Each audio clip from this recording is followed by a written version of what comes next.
Okay, let's dive into a feature that solves a huge time suck for many professionals out there.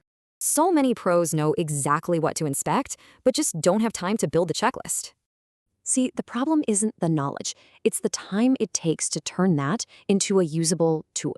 So, the eAuditor platform now has an AI assistant that drafts these checklists for you in seconds.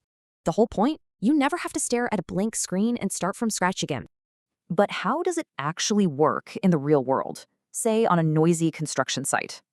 It's literally just 3 simple steps. We're talking maximum speed and simplicity here. The AI does the heavy lifting, but you're always in the driver's seat for the final edits. And you don't need any fancy language, just a simple, clear prompt for, say, a forklift check.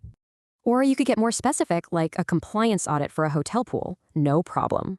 It can even handle really detailed requests for industries like healthcare, right on the spot. Okay, so what's the real-world impact? Well, one hotel group was struggling with inconsistent audits.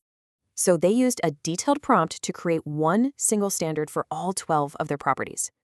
And the result was incredible.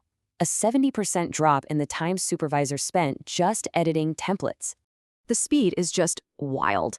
One manager actually built a checklist while a new tenant was waiting. Here's another great example. A plant safety officer who was basically losing his nights to paperwork.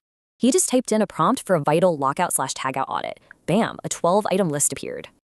And this is the whole point, right? This feature literally gave him his evenings back. So what we hear over and over is that teams love it for these 3 big reasons. You can really see the difference. It takes the whole workflow from slow and manual to instant. This really says it all. It's about getting that first draft you just never have time to start.